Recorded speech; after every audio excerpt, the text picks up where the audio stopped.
Welcome to Spill the Tea, where musicians tell nothing but the truth about gigging life.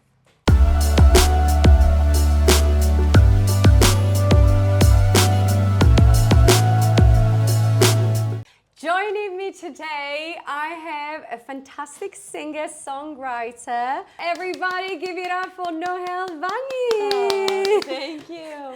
Thank you for joining me. Of course. Such a pleasure to be here today in this lovely place. Oh, that's fantastic. So you are Spanish, right? Yeah, well, I'm half French, half Spanish. Half French, half Spanish. Yeah. I see. So what brought you to London? Did you come here for music? So yes, I did. I came here to study. So I did my undergrad and my master's degree here. I started working as a singer, as a songwriter. So I just stayed, I guess. So 5 years now, 5 years in, and I don't know how long more.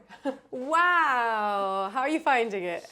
I like it. I feel like I came here to study because in Spain, I did not have a lot of opportunities to do so. If I wanted to study popular music, it was more focused on like jazz, flamenco, or classical. And I thought that coming here to the UK would give me more opportunities to sort of be within the pop genre. Absolutely. And eventually meet a lot of more musicians to play with. Oh, and do you remember your first gig? Ever? Here in London? No, ever. Oh my gosh. Actually, I don't think, maybe like my first gig that I did myself, some sort of like at the front, I would say it was in Barcelona when I was 14. 14 I was, yeah. And it was my first gig ever and I was sang for 2 hours. It was all covers. I remember inviting all my friends to this little theater in Barcelona, and I organized it with my singing teacher back home. So that is so nice. Yeah, I really enjoy that. By the way, your accent is incredible. Like, it's just like so American. I'm like, most of my foreigner friends, oh my God, you can really tell they're not from here, but your accent is just incredible. I feel like as we speak, it will develop. So sometimes if I feel very passionate about something, it's more Spanish. If I get a bit like angry or something, More it's a bit caliente. French. Yeah, exactly. It's like a whole mixture. What do you think can make a gig great? And what do you think can actually fix a gig that's not going really well?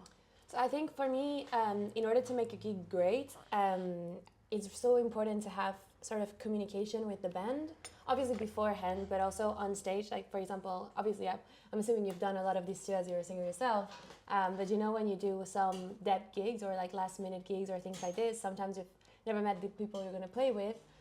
So I think that the preparation is very important because I've had a couple of times where it was a bit awkward or, where we couldn't properly communicate. Vibe together, yes. Yeah. So I feel like it's so important to be able to sort of know what you're dealing with and sort of know your place and how to sort of read the room. If that Absolutely, makes sense. 100%. Yeah. And what do you think, like, did it ever happen that there's a gig like you're on and it's just like not going well for one reason or another? Either, the crowd, one of the musicians. How do you manage that? Like, what can you do to kind of turn around the vibe of the gig that it's not going as you wish it was? I think for me, obviously I have been in this situation, unfortunately. I mean, this is really spilling the tea. It's really spilling the tea here. All right. Like if it's, professional. No, I'm going to say I feel like it's so important to interact with the audience. I feel like because at the end of the day, unless they're proper musicians or artists or things like this, it's very difficult for them to really know what's going on. So I think it's so important to sort of carry, the show must go on. So you must, carry on entertaining the people that are there to see you in a way or the other. So I think like even if it's going wrong, you've got to sort of make the most out of what you've got. And I don't think I don't think pointing fingers is important or anything like this, because once you're on stage, you're there as a whole. Yeah. So I feel like, for example, I don't know, if the bassist has forgotten something, or like if the guitarist has done something different, or if I have forgotten the lyrics or anything, even within that dynamic. Yeah, try and make it sleep and everything is just like gonna get better. Yes, gonna fall back into place. Yeah, and it's so much with the audience interaction, I think. Absolutely. Yeah. And is there a song that you think audience like always really, really love that's in your playlist? But all right. that you got to hate because you've done it so many times? Well, okay. Be wise. All right. So bear in mind, I do a lot of like Latin, Spanish. Yes. Yes. Mm-hmm. I feel like I get now. I like singing it.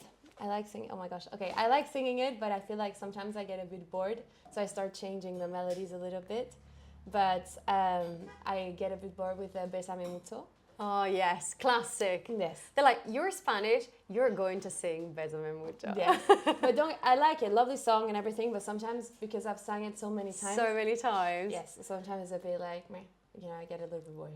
Fair enough. Yes. I think we all have, our little particular things we do after a gig. And what do you think, like, what is your kind of favorite food after a gig? Ooh. Like, if you go home and you're like, I want to chill now, I'm going to have that because I deserve it. Oh, I really, really like this, like to have like a little nice little tea. Yeah, lemon tea with ginger, honey.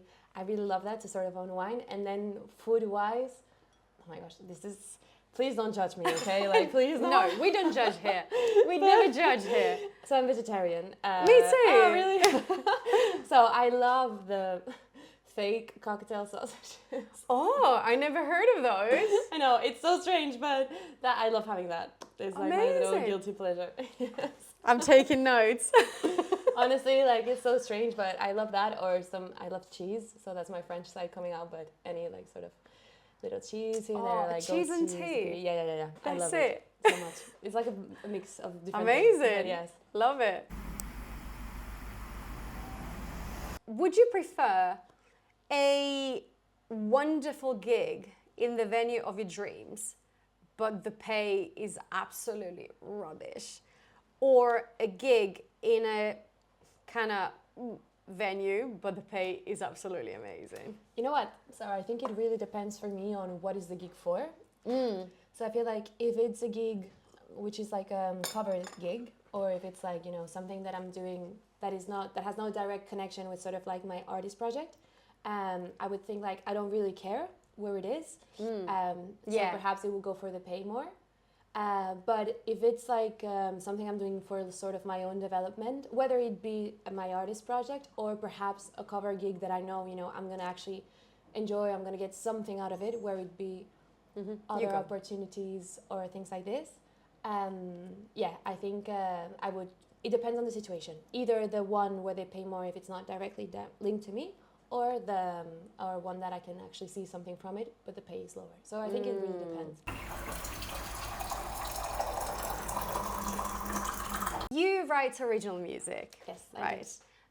What do you think is the best way, or something that could really help unsigned artists to get noticed? I feel like definitely doing cover gigs to begin with is a good opportunity to sort of gain the experience of being on stage. And, for me, I can see definitely a massive improvement since last year until now, from just purely gigging more and more with cover bands. Because, again, as I was saying earlier, when you perform songs that aren't yours, there's a little bit of detachment, but you also have a bit more sort of, at least for me, more freedom to experiment, to go crazy. And if you mess it up, it's fine. It's not your music, you know? That's true. So definitely, I would say, getting the opportunity to gig more, be more confident on stage. And I think another good opportunity for unsigned artists would be to definitely network. And obviously, people might be biased on saying, oh, you're an original artist, you shouldn't be singing in a cover band or things like this. But listen, we all need to pay our rent. You know what I mean? Exactly. There's so much judgment around this, Yeah. and I don't understand it. Like, I am a singer and I sing what I want. Yeah. Yes, I can do my original music, but I do like performing, normal songs as well. For sure. And I feel like for me now, as I'm really just starting with my artist project, it's completely fine that I do both, Yeah. It's just a matter of understanding, okay, I need to, because I want to pursue my artist project, I shouldn't be focusing on the gigging, cover bands, whatever, so much. I should know how to balance things out. And I feel like sometimes that's tricky, because when you are an unsigned artist and you want to really push for your artist project, there's also life that gets in the way. You gotta, you gotta make some money, you gotta pay the rent, you gotta pay food, blah, blah, blah. Totally. So I feel like having the opportunity to sort of go to these gigs is a good opportunity for unsigned artists not only to make money out of what they actually like doing, which is performing, instead of, I don't know, doing something else that they don't necessarily Definitely. enjoy. Yes. And I think it's also a good way to meet other musicians, because you never know, a musician that you're playing with might So have just true. come out of tour with like So your biggest true. artist, you know? Yes. So I feel like definitely coming out of your comfort zone, networking, meeting new people, I think it can really, really help. But without losing your sort of focus point, which, if you want to be an artist, should be your artist project. What is one thing you wish venues or agencies did better to help gigging musicians? I think it really depends on the venue. I work with different agencies. There's some that are top. Everything is perfectly organized from beginning to the end, and you can see it, like how much the quality as well of the sort of people you're dealing with, and how they treat us. I'd say it's very important for when we're gigging in sort of X venues, in Mayfair or in Knightsbridge or in places like this, which are technically super fancy. They are. Technically. Technically. I love it. Yes, you would expect them to be a bit, kinder or a bit more, considerate. Care about you a little bit more. A little Treat bit you a more. little bit be better, because Yeah. you really are making the night, Yeah, like, look, I get it. I'm a musician. I'm going to play in the background. I'm a, cover a gig. But no people one's will gonna- remember these, and people will come back because of this as well. Yeah, exactly, And I feel like, yes, I'm in the background, but I'm there. I am still in the background. Like, I guess you're paying me because you want me to be here, so please. I am a I don't know, person. feed me, I don't know. Absolutely. And I feel like since I started doing these gigs, I have seen in some places, they started caring a bit less, or they were expecting more for less. So I feel like it's so important to sort of understand the people you're dealing with, the places you're performing at, and how to navigate these sort of different scenarios. Yes. That's a beautiful answer. I agree. I did not spill nothing. Just a little bit of tea. Okay, last question for us. I always ask this. What do you think is the fair fee in London for a standard gig? All right. How long? How is it? Let's say standard for me is 245s, but I know that now it's 340s for some I know. very odd reason. We're going to talk about this in another episode. Oh, okay. So I say the standard, I feel that at least that's what I'm getting offered. Perhaps it's maybe because I'm a bit newer. But for What is the fair fee? the fare, What do you think the fair fee would be? no less than 200. No less than 200 for sure. Like minimum 200. And I agree.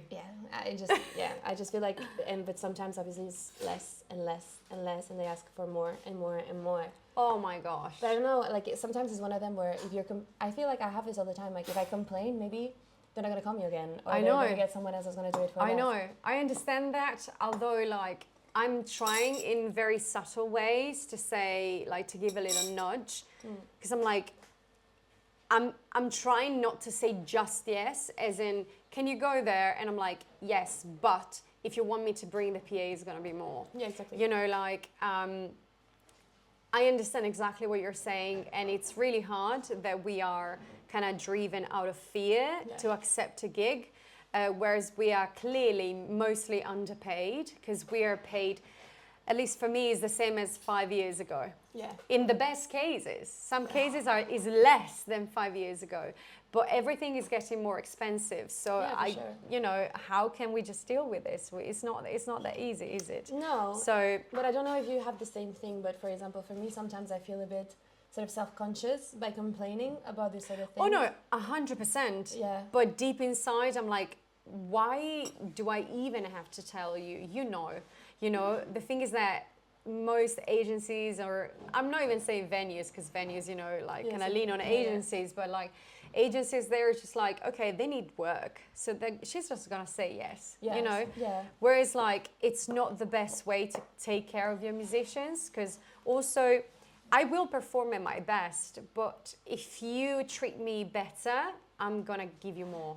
Yeah. You see what I mean? Yeah. And I think this is something that agencies are not really thinking about it, and start thinking about it. I feel like sorry, I keep going on and No, on. no, but no, go I feel on. like it really depends. There's some agencies that I'm working with currently that are amazing and that I really feel like I need the number.